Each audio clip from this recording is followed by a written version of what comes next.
everyone. I'd like to thank you all for coming to our Alcoholism Forum. This is presented to you by the Delta Phi chapter of Alpha Alpha Fraternity Incorporated and the Alpha Tau chapter of Sigma Gamma Rho Sorority Incorporated. To begin, I'd like to ask everybody to bow your heads. We're going to have a moment of silence for the sister of Sigma Gamma Rho Sorority Incorporated. Thank you.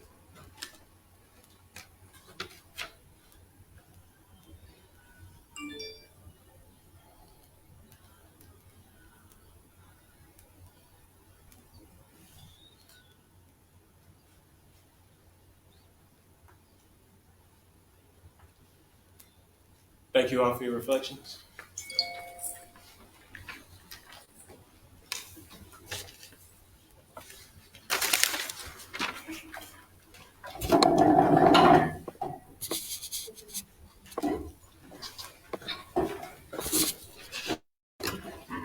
Good evening, everyone.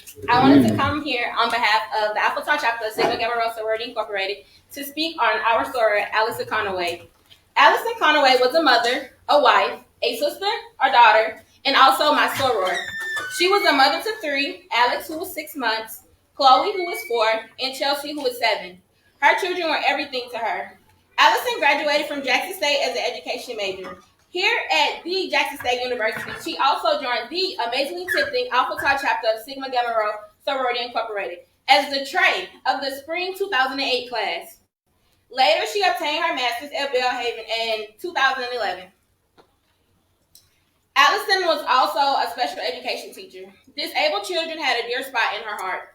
Allison was a sister and was the sweetest and the most nurturing soul that you could ever come across.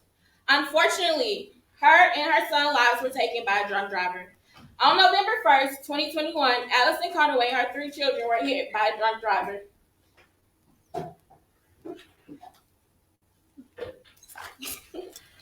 Allison and Alex were pronounced dead on the scene. Her 2 girls are still fighting for their life in the hospital. Please keep them in your prayers, and if you are interested, there is a GoFundMe to help pay for the girls' surgery. Thank you. Thank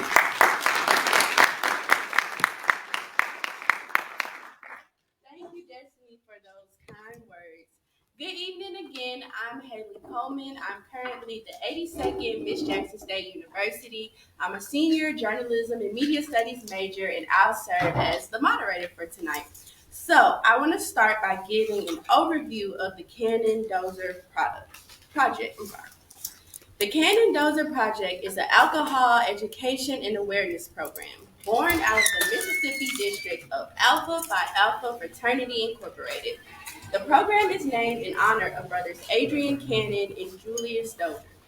Brother Adrian, also known as AJ, was a fall 2007 initiate through the Omicron Psi chapter seated at Delta State University. His leadership prowess was immediately recognized as he was quickly elected as president of the chapter. Brother Cannon was a native of New Albany, Mississippi, and graduated with honors from New Albany High School in 2006. At Delta State University, Brother Cannon majored in interdisciplinary studies and was a member of the Pride of the Delta Marching Band, the Wind Ensemble, and the Jazz Band.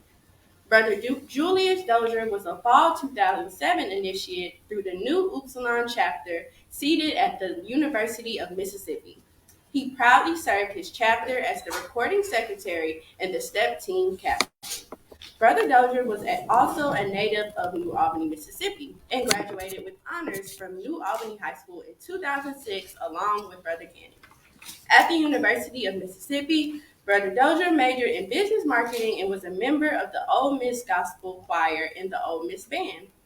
In the spring of 2008, the lives of 2 of Alpha's brightest Mississippi collegians were exterminated by a senseless and tragic vehicular accident, the result of someone striking their vehicle while driving under the influence of alcohol. These brothers were not intoxicated, and a drunk driver killed them. As Brothers Cannon and Dozier have transitioned into our Omega chapter, their lives and legacies will continue to live on through this program, the result of the diligent work of their families, chapters, and districts. So now that we have gotten an overview of the Cannon-Dozier project, we will have a performance by Mad Drama Performance.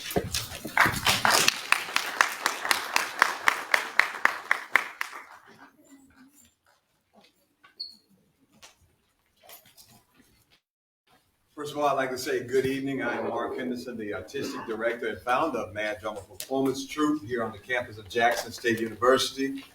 I would like to say to the brothers, my brothers of Alpha Phi Alpha, that I'm extremely proud of this program.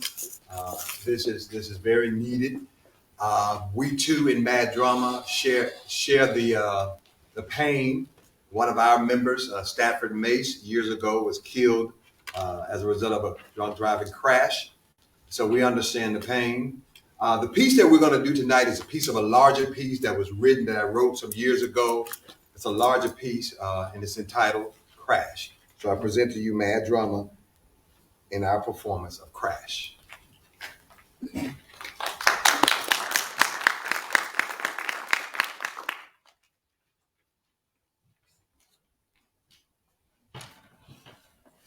pickup truck and a school bus in Kentucky, 17. A dormitory room in Boston, 18.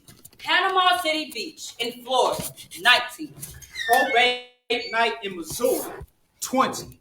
Homecoming tailgate in Illinois, 21.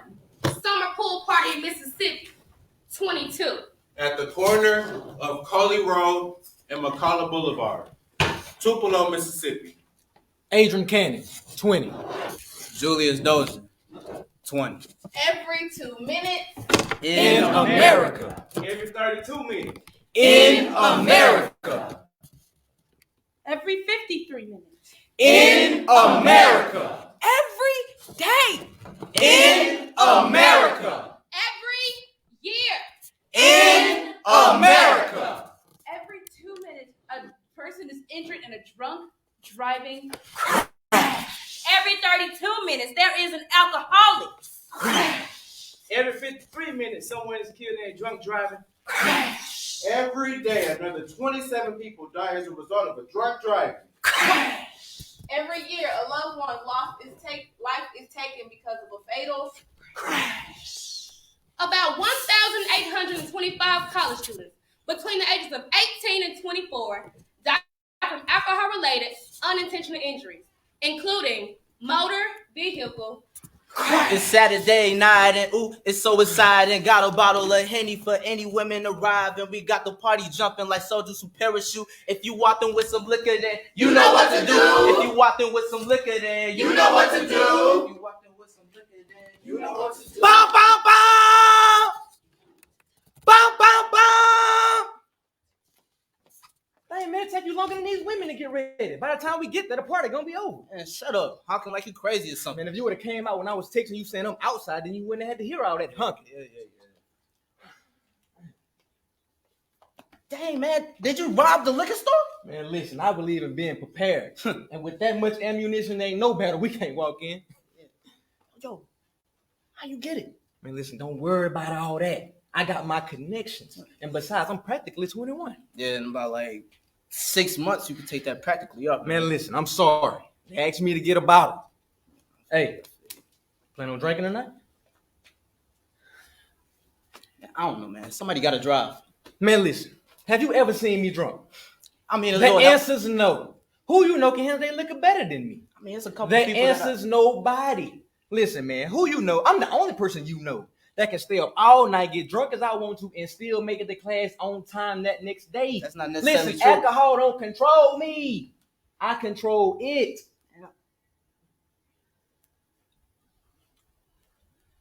Good evening, ladies and gentlemen. Today's top story, 21-year-old student loses his life when the car he was riding in crashes on Academy grounds near the Student Life apartment complex near campus. Toxicology report shows that the driver's blood alcohol level was 0.287, 2 times higher than the legal limit. Now, while the driver only sustained minor injuries, the passenger, driver's roommate, died on the scene. There was no trace of any alcohol in the system. Preliminary reports show that the driver lost control of his vehicle, which caused the crash? The driver lost control of his vehicle, which caused the crash. Crash. I thought I could Crash. I thought I could control it. I thought I could control it.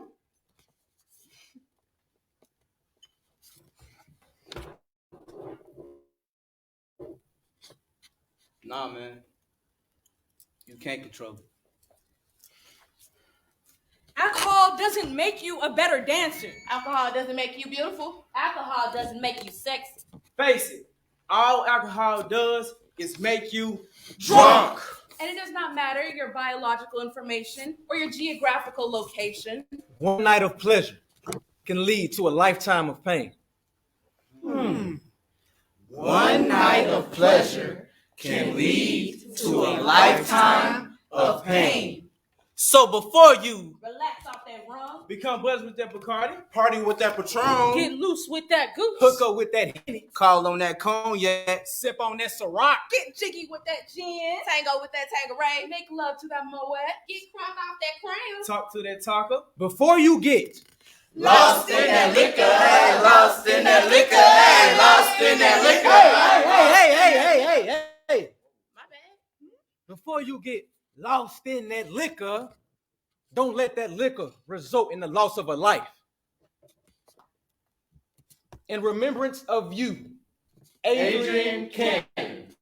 In remembrance of you, Julius Dozier, We will not let your living or your dying be vain.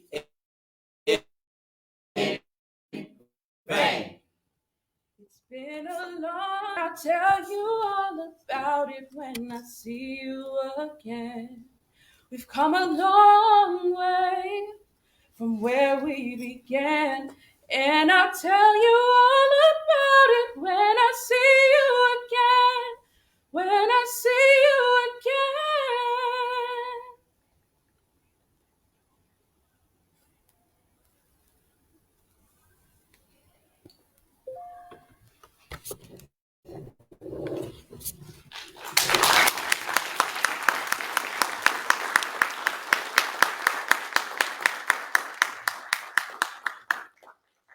Good evening, everyone. I am Lakeria Allen, a junior social work major from Memphis, Tennessee. Good evening. I am Katie Jeffries, a junior music major from Los Angeles, California. Good evening. My name is Janessa French. I am a biology pre-medicine major, junior from Houston, Texas. I am Micaiah Smith, a senior computer engineering major from St. Louis, Missouri. Good evening, everybody. My name is Brandon Lewis, and I am a senior theater major all the way from Memphis, Tennessee. Hey, how y'all doing? I am Landon Arnold, a senior theater major from Wiggins, Mississippi. Hello, I am Michaela Jefferson, a junior journalism and media studies major from Indianapolis, Indiana. Hi, I am Africa Zoe, a junior theater major from Grand Rapids, Michigan. Hi, I am Antonio Harper, a senior computer engineering major from Carl State, Mississippi. Greetings all, I'm Kalia E. Irvin, a graduate of the Jackson State University from Chicago, Illinois. And we are Mad Drama Performance Troupe.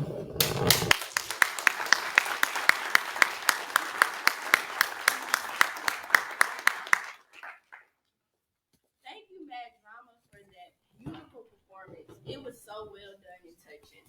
Now we'll move into our panel discussion. I'll introduce our panelists. We have Dr. Cassandra McNeil, Assistant Provost for Academic Affairs here at Jackson State University. We have, thank you. We have Nina Ambus, Impaired Driving Coordinator at the Interdisciplinary Alcohol and Drug Studies Center here at Jackson State University. We have Shanice White from the Latasha Norman Center here at Jackson State University. And we also have Shaman Jackson from the Byron Police Department. Thank you, panelists. And so now we'll hear from our panelists. And since we're here, thank you again, Mad Drama, for sharing that information with us. And we're going to just hear from, since we do have a guest in here with us, we definitely want to recognize all of our guests. But when we have someone from the tower, it just makes a little special effort, especially when they deal with all of us and all of the academics. So we definitely want to thank or Dr. Cassandra McNeil for joining us in this particular conversation and for joining us in tonight's discussion. And so I don't know, we're gonna give each panelist about 10 minutes to share what they have to share with us about alcoholism, about the impact of alcohol, and just sort of share your story. And at this time, we're going to hear from Dr. Cassandra McNeil first, and then we will come in to the rest of the panel that's seated at the front. Thank you. I don't know if I'm a guest. Well, I mean, Yeah, I have been here for 25 years here at Jackson State University. And for 22 years, I taught history and philosophy of alcoholism in my Department of Criminal Justice and Sociology. And I've also taught Intro to Alcohol and Drugs to many undergraduate students. When I think about alcoholism, I think about 30, about 28 to 29 years ago, I was a graduate student here at Jackson State University. And I was in alcohol and drug program here. And I started writing my thesis on the effects of parental alcohol use on adult children of alcoholics. And at that time, I, really wasn't dealing with alcoholism from that standpoint. And I went on to the University of Nebraska, and I took this same approach. And I wrote my dissertation on a silent story, the impact of alcoholism on adult children of alcoholics, Black adults and white adults. Well, during that time, I was young, about 25, 26, 27 years old at the University of Nebraska, and didn't want to deal with the reality of why I was writing a story, a silent story. And know that many African Americans are suffering from parents being alcoholic. When I look back at my story, I think about my father, which was about 30 years to my mother's, 25 years to my mother senior. And my students would say, Dr. McNeil, that's, that when I was teaching, they always would say, oh, he'll be in prison now. But back in the day, folks married that young. And my daddy drank alcohol, okay? And I had to deal with it. But my daddy was not an abusive alcoholic, okay? My daddy was a deacon in the church. His father was a minister and all. And I wanted to really dive into this and look at and think about what type of alcoholic was my father. And given the fact that my father was born in 1915 and my mother was his second wife, his folks lived on white folks' land. I mean, some was called a plantation. And when you look at Frederick Douglass, he talked about how African Americans were given alcoholism in the slave field, so they wouldn't feel the pain of slavery. Well, my dad's family was closer to that plantation living than my mother was. And my daddy provided, was not abusive, but he drank alcohol. And he would get drunk on weekends, work during the weekdays and get drunk on weekends. So I was in a high functioning PhD program that touched that every essence and fiber of me. And I remember my professor said, Cassandra, why are you writing on this topic? And I was embarrassed to talk about it. I'm around all Caucasian. I'm the only African American in 1992 to 96. I'm embarrassed to talk about it. But I had to deal with the issue of alcoholism. And, to see that it impacted me and my family in so many ways. So I ended up writing my dissertation on it. I call it a silent story. That many African Americans were suffering from parental alcohol use. And when keep asking me to talk about it. I'm like, well, what I'm going to talk about, what I'm going to really say. And I just left Provost Mosley's office, and she said, what are you going to talk about, Magnesia? I said, I'm going to tell the truth. I got to tell the truth. Because that was my life. Wasn't abusive, church-going man, lovely father, and worked every day, but he drank alcohol. But Frederick Douglass, and I related it back to why African Americans was drinking alcohol, because they wouldn't escape slavery. If you drunk, you're not gonna think about escaping slavery. So when I think about parental alcohol use, I think about myself.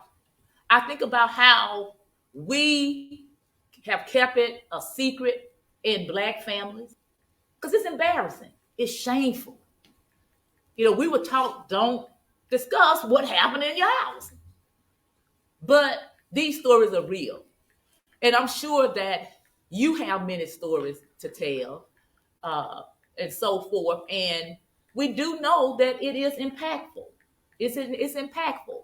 So when I Google myself out, and I Google myself, and I see that my dissertation, and I went on to publish several articles in that area with my professor who was at Penn State.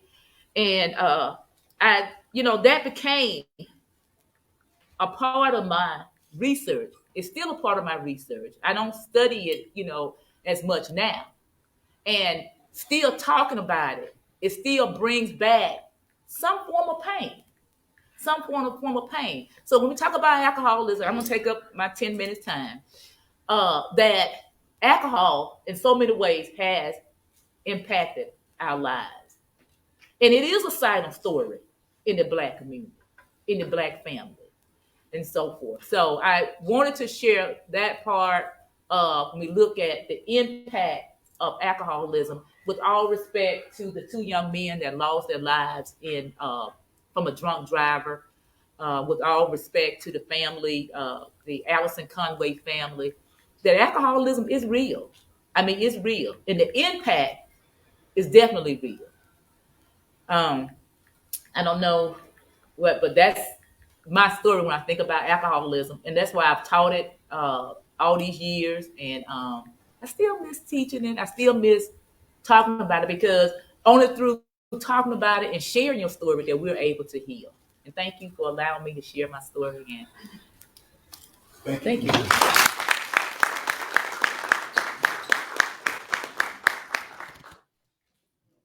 had asked one of my brothers, Jairus, earlier about this particular program, and we were discussing the people who were going to be on the panel.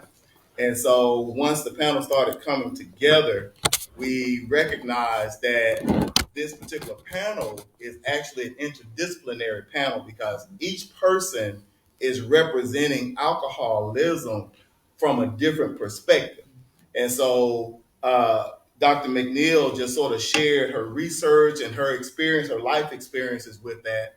And so now we're going to hear from Ms. Nita Ambis, and she's going to share sort of the work that she does on a daily basis as it relates to alcohol and alcohol prevention in the state of Mississippi. Hello, everybody. And my name is Nita Ambis, and I work here at Jackson State in the Department of Interdisciplinary Alcohol and Drug Study Center. And what I do, me and Mr. McMillan, we travel around the state of Mississippi. We go to schools, we go to Boys and Girls Clubs, we go to anywhere where anybody will allow us to come in and talk to youth and young adults about the importance of not drinking and driving. So I did a presentation today to kind of talk to you guys about not drinking and driving. What I find is that a lot of information that I share with students, a lot of adults don't even know.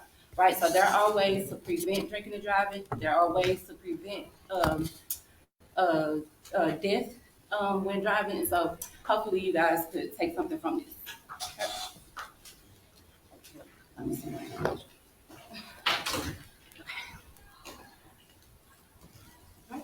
So according to NHTSA, which is the National Highway Traffic and Safety Administration, about one person dies every 52 minutes. That's 28 deaths per day relating to drunk driving crashes.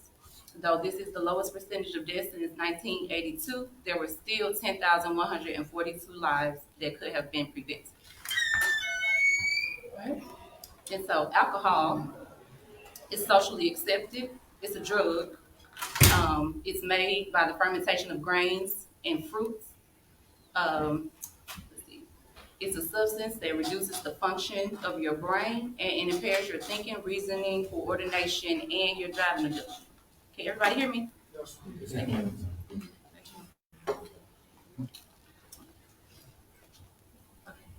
So, youth versus adults, right? So, when it comes to underage drinking and adult drinking, so anybody under the age of 21, even though you think you're grown at 18, still under the age of 21, you are considered a young adult or youth in America.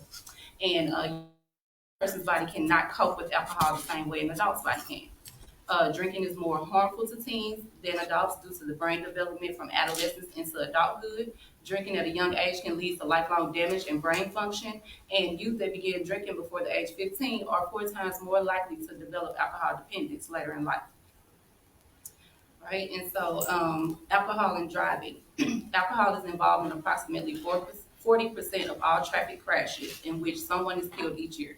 If you drink alcohol and drive even a little, your chances of being in a collision are much greater than if you did not drink any alcohol at all. Right? And so this right here is a chart. And this chart over to the left, you'll see this percentage right here is a BAC percentage. Do you guys know what a BAC is? Blood alcohol concentration. That is the measure of the alcohol in your blood. And so this chart just kind of gives you an idea of what it's like when you drink, right? And so 2 beers will put you at 0.02%. First of all, let me ask, does anybody know what the legal limit is? What your legal BAC limit is? 0.08, what was that? Okay. 0.08. And it's very important to know 0.08 is different from 0.8.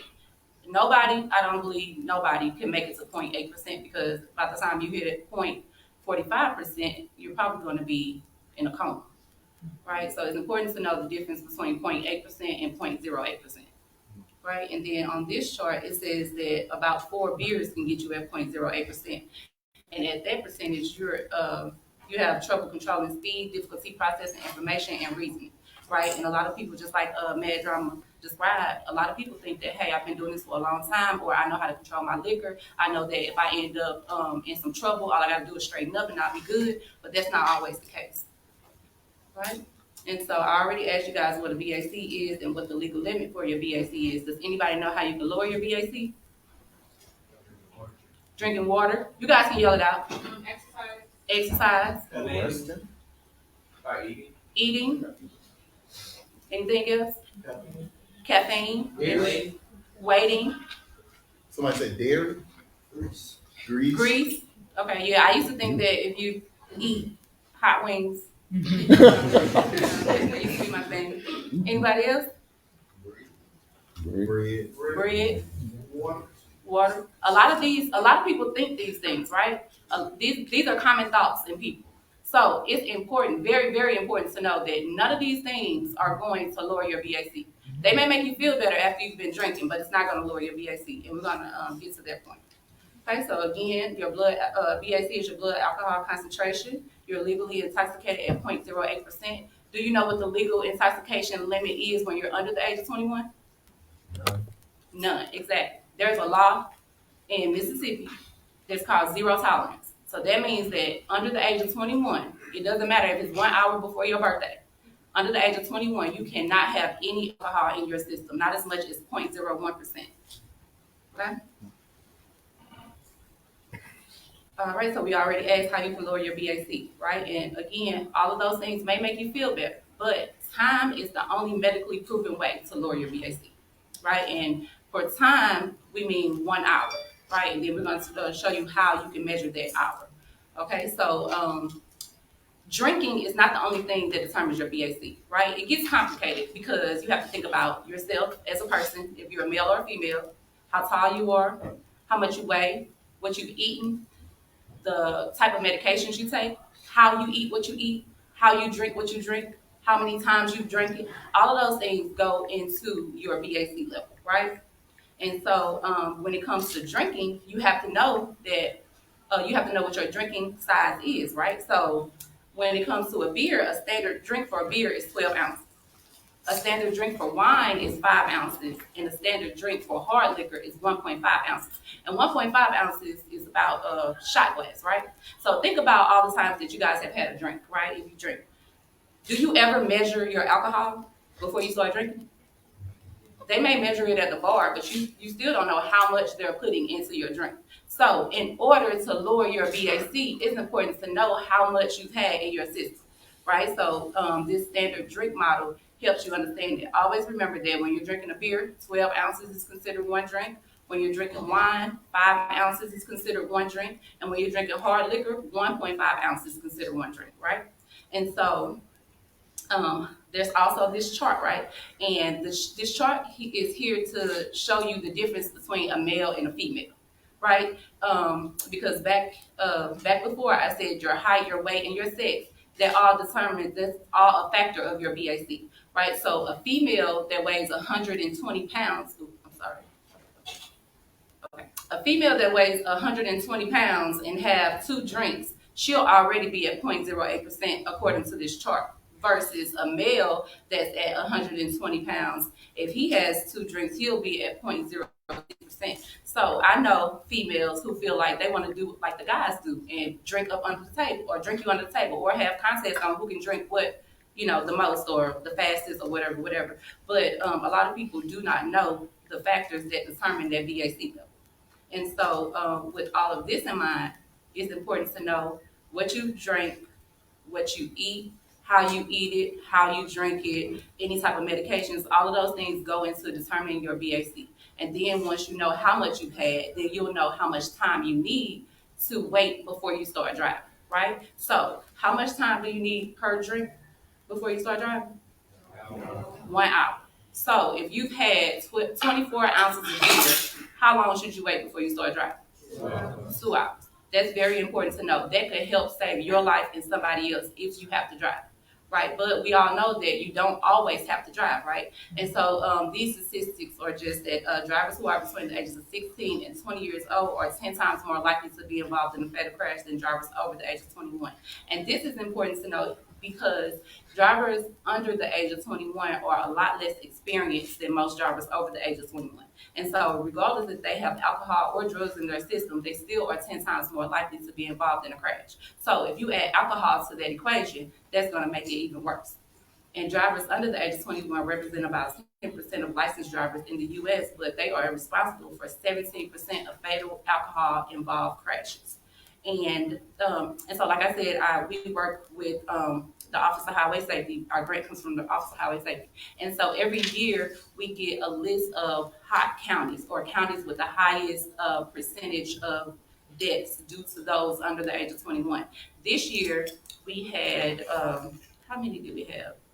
19 counties. Last year it was 29 counties. So that's a great reduction. However, next year it could be 30 some counties, right? So it's important to know that all of these things can help you to lower your BAC and prevent DUI fatalities. And so there are numerous penalties for underage DUIs.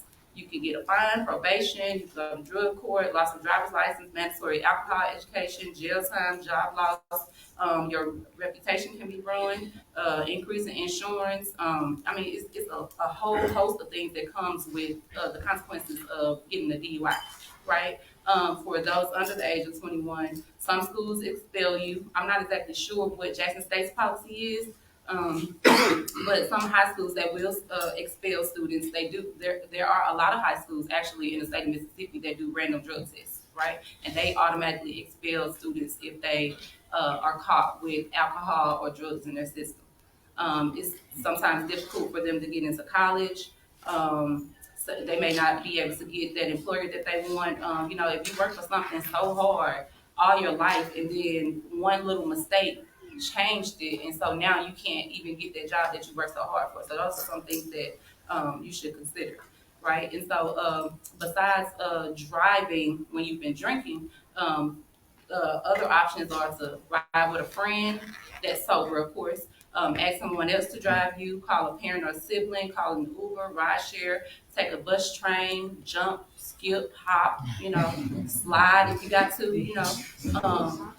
don't allow your friends to drive impaired. Take their keys. Lie to them if you have to. Offer to drive them. Offer to let them spend a night with you. Be persistent with them and stand firm. So there are ways, because all of these things, even the thing that happened a couple of weeks ago, that could have been prevented. So just remember that any amount of alcohol or drug in your bloodstream can impact your driving ability. It puts you at risk for causing an accident or highway injury. Safe driving requires the ability to concentrate, make good judgments, and quickly react to situations. When you've been under the influence of alcohol, it lowers your chances to react to anything, right? I mean, just think about it. If you're sitting there talking to your friend and you're just, acting silly, even if you don't plan on going outside, I mean, you may drop something that you normally wouldn't drop, or you may reveal some things that you normally wouldn't say. You may do things that you probably wouldn't normally do, right? Because those chemicals change your ability to think correctly, or your ability to do things that is not you, right?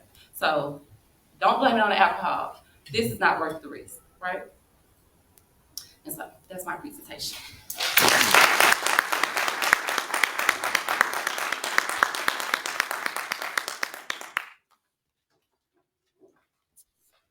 Thank you, Ms. Anderson. Next, we're going to hear from the Latasha Norman Center. And again, Brother Killingsworth, he shared a message with me when he confirmed this young lady to be a part of this particular conversation. And I'm sure that she's going to tell this story, but when he reached out to her, I think that she gladly accepted, because she knew brothers Cannon and Dozier personally, because they went to school together. And so she's definitely and we didn't know that connection that she had when they reached out to her. So definitely we want to applaud you, but thank you for being a part of this panel. So now we're going to hear from the Latasha Norman Center here on the campus, Jackson State University. All right, good evening, everyone. I am Shanice White, and I serve as the director for the Latasha Norman Center for Counselor Services here at Jackson State University. And I'm going to share a little bit about mental health and its connection or its relationship with alcohol. But first, I want to share that Julius Dozier and AJ Cannon were my classmates. We're all from New Albany, Mississippi. They're my hometown family. We went to elementary school, high school, middle school together. We were all in a band together. AJ played saxophone, Julius played trombone, I played the flute. We traveled together all over the state of Mississippi to football games. We traveled to Florida on the band trip, my senior band trip their sophomore year. But they were hometown family. I knew them. And I remember the night of May 23rd, 2008, getting that call that AJ and Julius were involved in an accident and they did not survive. I happened to be working that night at the state hospital in Pearl, and to this day, it bothers me. When I go home, I make it my business to make sure that I connect with their families. But yes, I knew them personally. They were my buddies. So I gladly accepted the invitation to speak to you all tonight and just be a part of this program. So thank you for having me. As far as mental health and alcohol, drinking large amounts of alcohol affects chemicals in the brain that control your mental health. So chemicals control hormones like serotonin and cortisol. And when those chemicals are affected and serotonin and cortisol are not controlled, that can actually cause depression and anxiety. Serotonin is connected with depression. If it's low, then you're going to experience depression. If that cortisol is high, which the chemicals that alcohol affects, if that cortisol is high, then you can be really, really anxious. Alcohol can cause a person to become angry, It can cause a person to lose focus, as Ms. Nita stated. One is not as cautious when they drink. The things that you are normally cognizant of, that you're normally aware of, you're not aware of those things when you're under the influence of alcohol. So you're not aware if you're driving too fast. You're not aware if you're making a wide turn.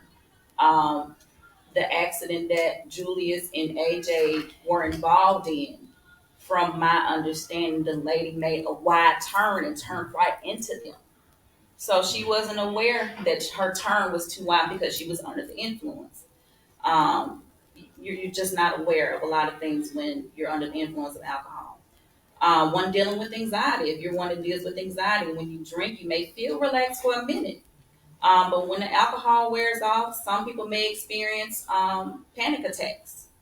Many people say that drinking helps to numb their pain and relax. How many people believe that alcohol helps to numb any pain?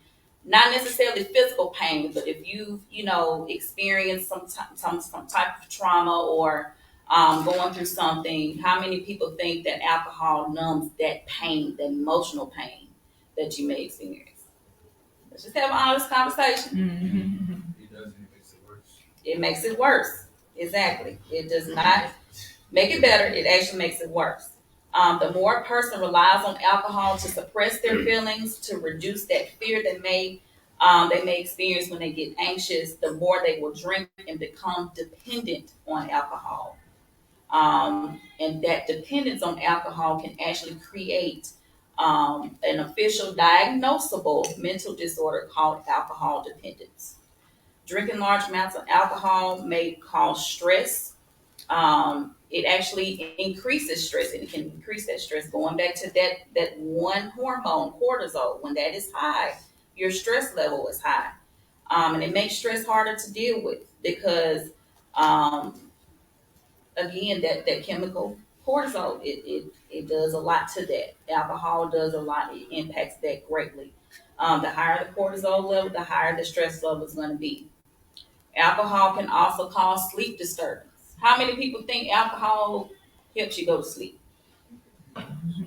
It may help you go to sleep, but I'm being honest. And like I said, we're going to have an honest conversation. I thought the same thing, but it actually can cause sleep disturbance. It can also cause psychosis, which is when you lose sight of reality, when you may be hearing voices or seeing things that other people can't see or hear. It can even cause thoughts of self-harm and thoughts of suicide. For some people, past thoughts, suppressed emotions rise to the surface, and alcohol decreases a person's ability to incorporate health and coping skills to deal with those, those past traumas, those innermost feelings that you don't want to be bothered with.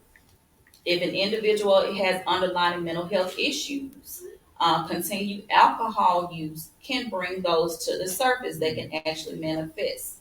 So let's say, for instance, throughout adolescence, you started to drink, then you were introduced to alcohol, then you get to college and you continue to drink.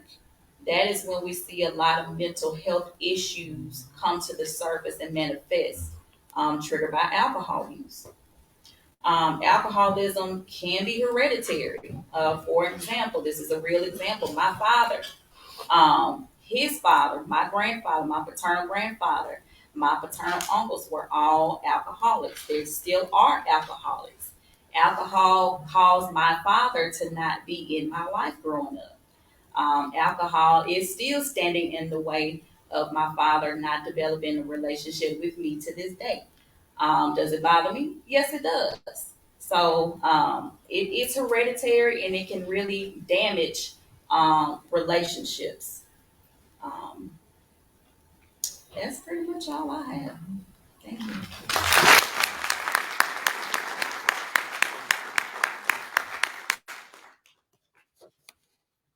Next, we're going to hear from Brother Jamon Jackson.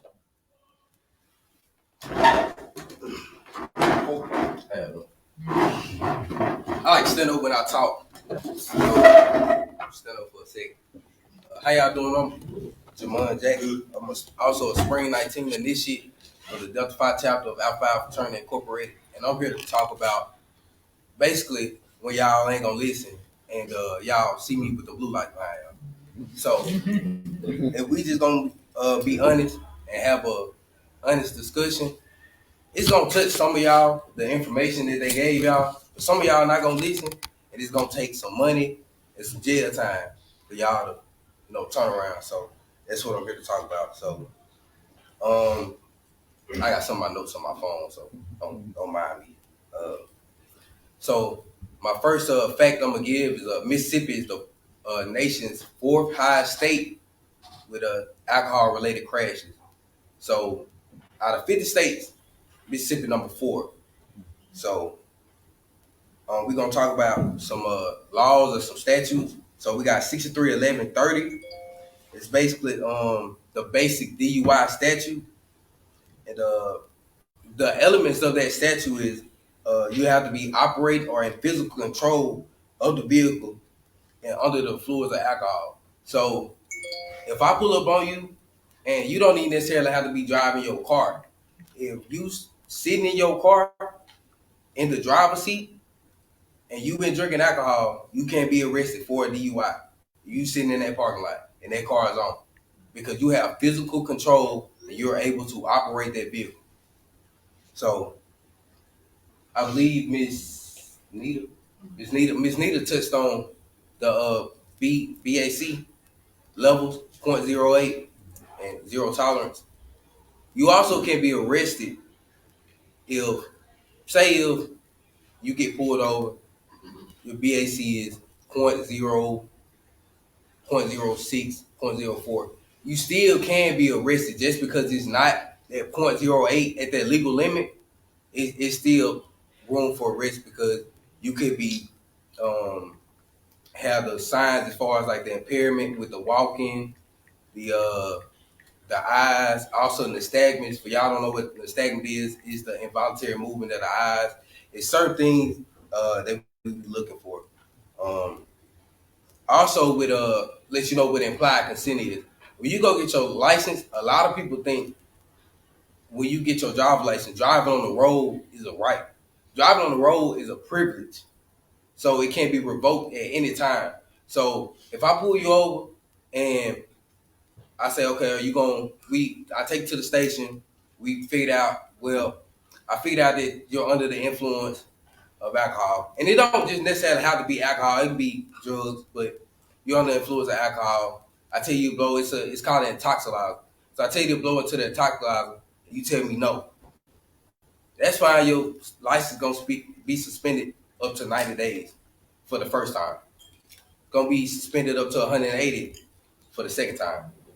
We also have a thing we like to say in law enforcement. It's called a 3 and 5 or a 4 in a lifetime. So if you get 3 DUIs within 5 years, that third one's gonna be a felony. If you get the 4th one in a lifetime, it's gonna be a felony. So if you go your first 5 years and you get 2 in 5, and then you get 1 in your 6, and then you like, well, I'm done drinking for alcohol, but your friend tell you, all right, man, we ain't seen each other in a long time. You decide to go try it again and you get caught. That 4th time, no matter how long it's been in that gap, it's a felony. So keep that in mind. Also, things that we look for, you guys wouldn't probably be able to notice it because of course you're driving, but that weaving out of the line, touching that white line, touching that yellow line, sudden stop, striking curves, abrupt weaving, slow response. I pulled over a guy. Matter of fact, I pulled over a guy 3 days ago. I was coming down. It's a road environment. It's called Sour Road. I was going eastbound Sour Road. He was coming westbound up. He was going 64 and a 40. So I turned around on him and we pull into a gas station. So immediately he opens his door as soon as I pull him over. So the first thing I'm thinking, like, of course, like, what he got up his sleeve. So walk up to the door and he just staring at me. So, of course I asked him, is he okay? And he was like, yeah, I'm fine, whatever, blah, blah. So I asked for his driver's license insurance, and I told him why I pulled him over. So he takes forever to pull out his insurance. He takes forever to pull out his driver's license. He was driving a Maxima, but his insurance was registered to a Buick. So I asked him why. He told me he had totaled his Buick, and he was in a rental car recently. So I was like, okay. Asked for a driver's license. He gave me his debit card. Now keep in mind, I'm not paying attention to like the signs just yet. Because I'm thinking, in my head, I'm trying to figure out what's going on with him. So I tell him, I hand him back his debit card, and I tell him, give me his license. So go back, I run his driver's license, whatever, and I seen that he had a DUI. So the first thing I'm thinking in my head is like, okay, like it's making sense now. So as I go up to him, tell him to step out the car since he had already had the door open. I get to talking to him, to have a conversation with him, to see if I can smell on his breath. I smell on his breath, and when he stands, he dropped all his cards down. So this a big pointer too, because your fine motor skill removed. So when he bent down, he literally did this. And he picked up the card. So when he picked up all his cards, I said, yeah, he drunk. So as I tell him to sit back in his car, and my sergeant pulls up. So we find out that he had got a DUI in January because he ran a red light, T-boned a dude, put him in the hospital. He got out of that DUI, got a second DUI in February, just drunk driving. And now this was his third DUI, a felony DUI. So now he gone from his wife, he gone from his kids. Basically his whole life gone, just because he wanted to drink and drive and he couldn't learn from that first time. So that was the story on him. But for underage drinking, if you want to apply for a non-adjudication, you can apply for it. And basically what they're saying is it's gonna be like off your record, but it's gonna be off your record like if somebody runs it. But if you get a DUI within those 5 years, that DUI that you got within that 5 years and the first one that you got non-adjudicated will show back up on your DUI, and you'll be fine for both. Also, you would have to, it's a device, I can't think of the name of it, that they put into your car. Basically, every time you drive that car, you got to blow into it, and the car start up. So, again, of course, it's costly dealing with it, court fees, because you got to pay to get that installed in your car also. So you have that, and also we have it's a thing called a PBT. Officers use. You ever seen tell them to blow in the thing on the side of the road?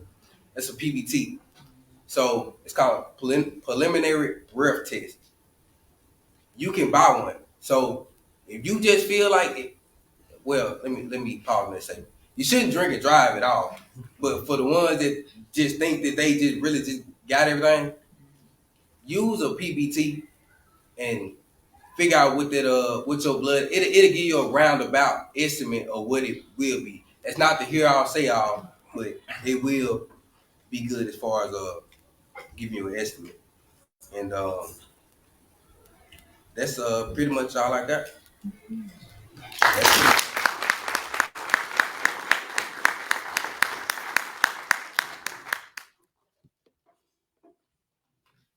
At this time, we'd like to ask if any of y'all have any questions. So like, if you're a friend to a person who's drinking and driving, like, what should you do as a friend? Like let's say like y'all leave the party or something, and the person driving, and he really intoxicated. Like, what should you do as a friend to stay safe for you and him? Whatever you have to do. I mean, you can take them keys, hide them. I just told somebody the other day to put a hole in the tire. I mean, just do what you have to do, because how much it costs to fix a hole in the tire? Maybe no more than $200. But if you get into a car crash, you gotta buy a whole nother a whole nother car. You gotta first of all pay for it in jail, in the hospital or however way, it goes through. I mean, just think about, so I always tell people, just find whatever you can do to keep that person from getting behind the wheel, right? So take the car keys, ask somebody else to take you, call an Uber. I don't know if they still do Uber and live here in Mississippi, but I mean, there are ways, and you don't have to necessarily get in that vehicle. They may not want to listen to you, but you don't have to get into that vehicle.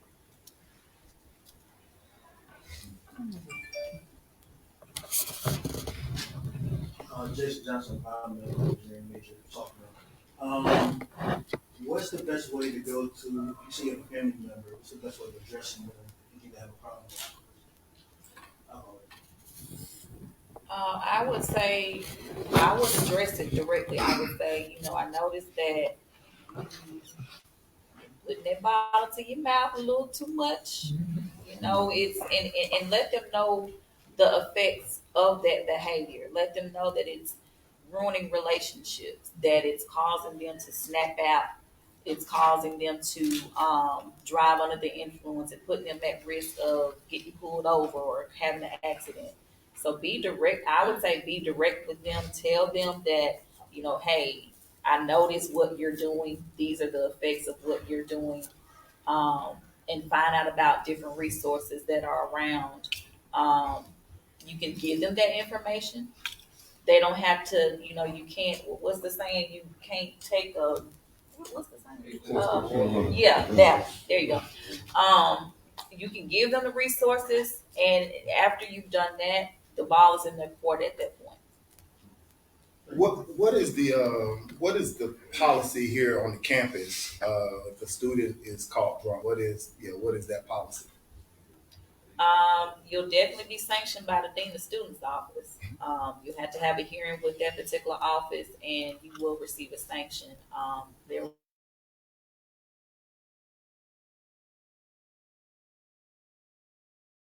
to complete within a certain time frame, and that, like I said, that is done by the dean of students office.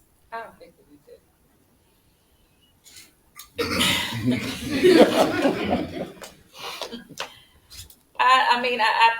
I think it's effective, but it really depends on what's going on with that individual, with that student who received that particular sanction. It could be some deeper issues, and that's why a consultation with our office is required, because we would do an assessment to see what the student is actually dealing with. Have they had a recent death in the family? Have they been dealing with academic issues? Have they gone through a breakup?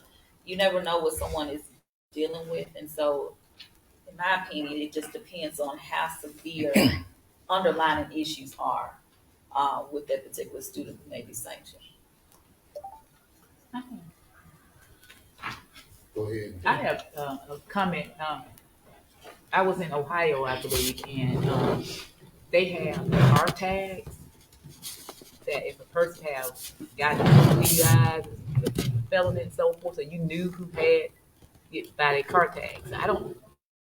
I know Mississippi doesn't do it, but I knew. Yeah, yeah. And a friend of mine was telling me that that's what it was. But I do have a comment that I remember about 5 or 6 years ago, I had a student that was taking Adderall, and they had started drinking with the Adderall. And it was almost like a lethal weapon. And the student ended up having a heart attack because you mix drugs with drugs. I don't know if do you have students to mix their medication that they may, be taken with alcohol? Have you seen that in the center? Oh, yes, we've had students who may have had prior mental health history and come to Jackson State, prescribed psychotropic meds for depression, for anxiety, or whatever the mental health issue may be. And some of them have had what we call comorbid issues, where you have alcoholism as well as mental health issues. And students may be on medication for those particular mental health issues and drinking. And usually the root cause of that is because they're suppressing issues that they're too afraid to deal with, or it's too hard for them to deal with. And so they do anything to try to numb that and suppress that and pack that down so they don't have to deal with it. I like to add to that too. Before we strictly talk about alcohol, we used to talk about drugs as well. And there are actually well, I call them kids because they're in high school, who actually have these drug parties, right? And when we talk about these drug parties, I'm talking about pills. So what they'll do is they'll all bring pills, all different types of pills. They'll put it in a bowl, mix it together, and literally just take them and pop them. So they don't even know what they're putting into their system. And so you think about those types. I don't know if they were trying to have fun, if they were trying to suppress something, but you have these people out here who think that mixing all of these things will help them cope with whatever it is that they're going through. Good evening, everyone. My name is Will Owens. I'm a senior here at Jackson State, and I'm majoring in therapy preparation. And my question to you all is, well, it's more so for Jamon. If an officer approaches a car and the person is intoxicated, but the car is off, and let's say they're sleeping it off or whatever, and the car is, would they still be arrested for that, or not? Not necessarily. I wouldn't make an arrest like that. I mean, what I normally advise people to do is to not even sleep in the driver's seat, because that eliminates all that, because you can't operate a vehicle if you're sitting in the passenger seat. So, like it really depends on what type of officer you get. If you got someone that just want to be a whole, you they technically can, but I mean, will it hold up in court? Most likely not. But you still could be arrested, charged with it, may not. But The people on floors are like you're sleeping in your seat, but your keys are like in the back seat. Does that still apply? Is it push or start? I don't know. That's a good question.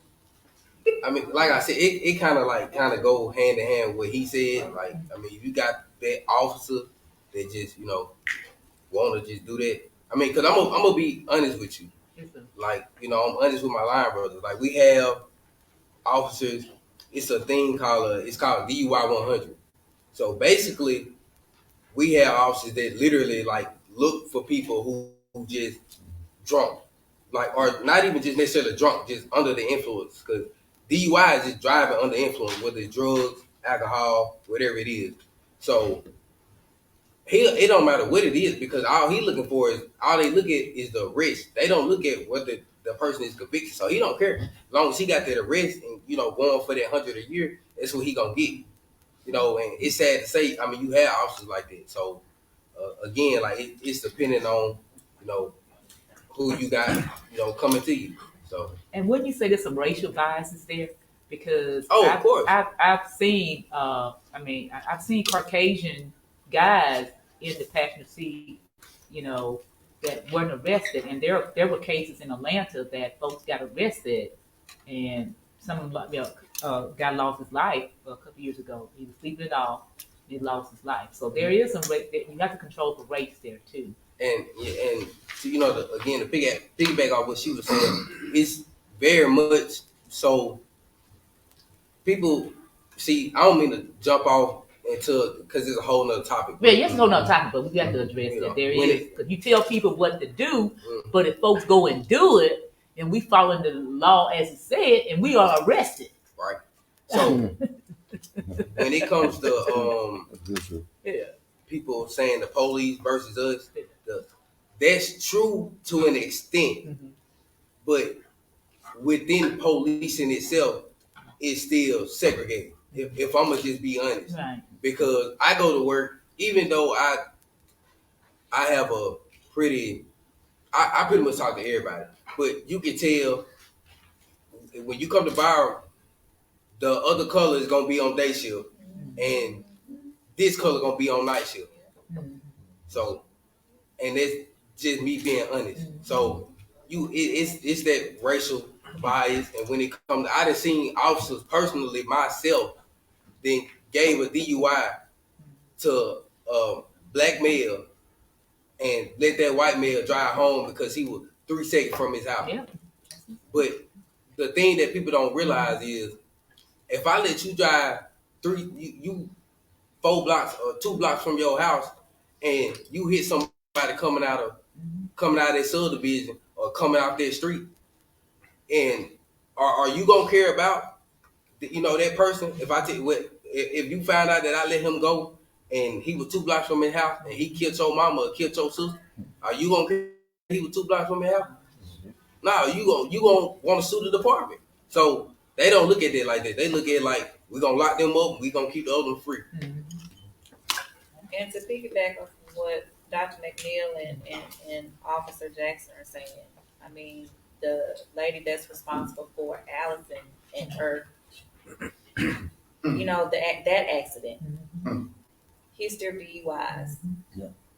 History of DUIs, and for the life of me, I just cannot understand why this lady continues to, be let go and free to go home and, sweeping under the rug. And I'm just really ready to see what's gonna happen this time.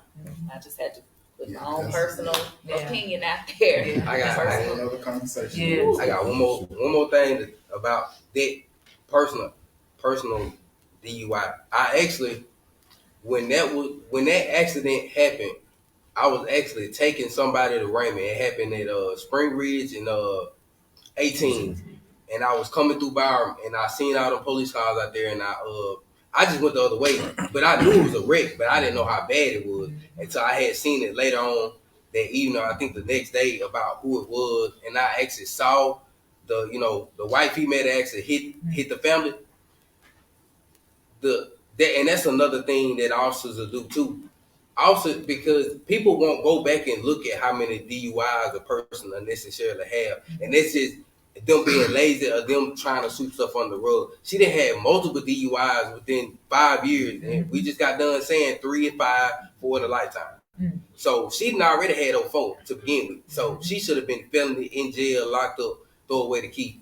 But the fact that they let that go so far, because when I'm charging somebody with a DUI, it won't automatically pop up in the system as a first DUI. So when you pull that person, it's called a triple I, basically a history of every criminal thing they did. So when you pull that, all you saw was first DUI, first DUI, first DUI. So they charging her as it was her first DUI, even though she had already had 4 on there. So that's another thing to piggyback off that racism thing that was going on. So that was it. We have 2 more hands up. Go ahead. I never watched the junior, sophomore, the junior major. My question is, do you think the only way to prevent driving under the influence is to prevent them? Can you repeat it? Yeah. The only way to stop driving under the influence is to prevent them.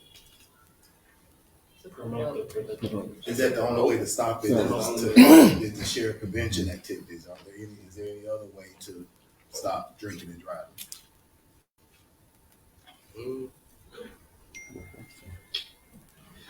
I used to think that the breathalyzer would help, right? But the breathalyzer is not like 100% because even though the breathalyzer helps with those who have already, I mean, not the breathalyzer, the what is it called? The interlock system, right? That's the thing they put into your car once you've been under DUI, because you get an option, right? You get an option to either have your license suspended or to have the interlock system. But the interlock system is not always good to have because if you're running late, say you wake up in the morning, you brush your teeth, rinse your mouth with alcohol, then you run out, it's not going to start your car because it's going to detect that alcohol. So I used to think that would be the thing to prevent it. Everybody has to blow into that just to drive, but that's not a good thing. So I don't think there's any other way. I think it's a combination of things. I mean, we have to first we need to have these conversations. We need to have some plans in place. We need to start early. sharing information with middle school, high school, anybody that you can talk to. I mean, I don't think it's just one thing that we need to do. It's just a combination of a little bit of everything that we talked about here, researching it, and come back later and sharing it. I don't think there's just no one particular thing that's going to help us. I think it's a combination of a little bit of everything. And I think that's the beauty of this particular discussion tonight, because like I mentioned before, this is an interdisciplinary conversation, because you have this conversation coming from different aspects and from different people who do different things that deal with the same issue in which brought us here on tonight. So we definitely appreciate that. We have one more hand up there at the top. Hello, everyone. So this question is for Ms. White. The Tasha Memorial Center, is that strictly just for students, or could someone seek outside help there, or how does that work? The Latasha Norman Center, we provide services for any student who is enrolled at Jackson State. We also provide 1 to 2 consultations for faculty and staff employed at Jackson State. So it's not for the outside community, but there is an office here on campus, the Applied Psychological Services Clinic, who offers services for the local community members, for anyone that's outside of Jackson State. Okay. I have a quick issue to address too. This kind of like probably elephant in the room too, about fraternities and sorority drinking. I'm not saying the apples but that is the issue, and you got, I'm a Delta, and I got some. I don't drink, they call me lightweight. I may drink 1 a year, and they say what I drink is Kool-Aid. But a lot, and then we don't, a lot of sorority and in fraternity, they drink, and we see, we hear it every year about alcohol intoxication and so forth. But I think that's important to address too with college students, and some folks join these organizations to start, drinking and so forth. So if any of the panelists could, address that as well. Well, I always say, recognize, right? But it's up to you to be responsible at how you handle it.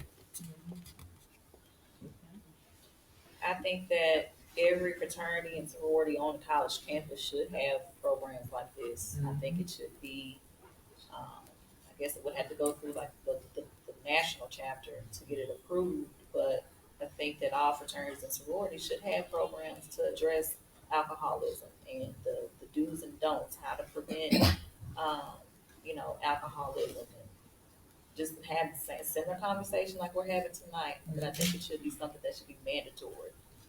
So it may be weed now. I don't know. I'm kind of outdated now, so it may be weed. I don't know. Yeah. Yes, go ahead. Let me just say this and touch on what Dr. McNeil said a couple of years ago. Saturday Night Live did a skit, and it portrayed fraternity intoxicated. And the fraternity that they portrayed intoxicated, you couldn't see the letters clearly, but 2 of the letters was the Greek letters A. And the character on Saturday Night Live painted his face dark. And the phi, we're assuming, was related to Alpha Phi Fraternity Incorporated. Well, it infuriated my organization for them to have a drunken stupor incident on national TV with his face being dark. And we in Greek letter organizations probably picked up the fact that, hey, they're talking about a member of the Divine Nine. Well, of course, in the fraternity, several of our attorneys and Brother Thicke and our former district director can probably speak this as well. We immediately sued NBC for that incident because, again, they thought it was best for them to show a fraternity organization in a drunken stupor. So again, as you talk about fraternities and sororities and the consumption of alcohol, there are those that are looking to see if that's actually the case. We all know that the Divine Nine in particular, over 2.3 million educated, predominantly African American people. There's no other organization in the world that has that content or that volume. And we can shape this country in any way that we see fit. So what Dr. McNeil said is very true in terms of them looking at those organizations to see what we're doing. I definitely want to especially thank the Natasha Norman Center for what you present here at Jackson State. Natasha was a member of my family, a distant relative of mine. Did not know her conditions or situations with Stanley at that point until after her death. So again, I want to say to you here, reach out to the center and reach out to these panelists up here for what they're providing this afternoon. It's some valuable information that I know everyone in this room can use either for itself or share with others to know that these things are real and we definitely need to identify them and make those adjustments. And to my brothers of Alpha and to the ladies sitting on the road, thank you for bringing this program to this campus. It is so needed across the land. So again, from that perspective, Dr. McNeil talked about, we got a sizable check from NBC. I'll never do that again on Saturday Night Live. But again, as you look at the organizations, the eyes are on you as you matriculate in that process.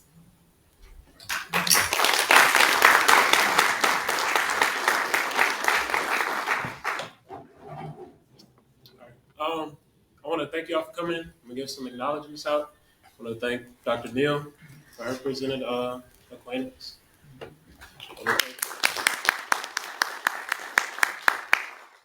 Thank Brother Jamal Jackson.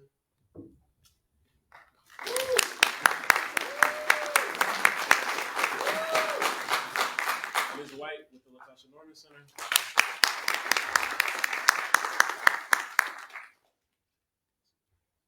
Ms. Nita. We have a few more special guests. We have Brother Thigpen, former district director in the state of Mississippi. On-campus advisor, Dr. Henderson. Brother Floyd as well. The 82nd is Jackson State University.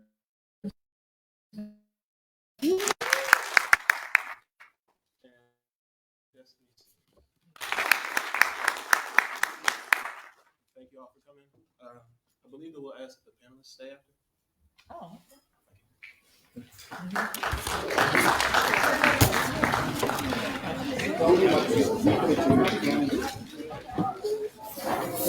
Okay.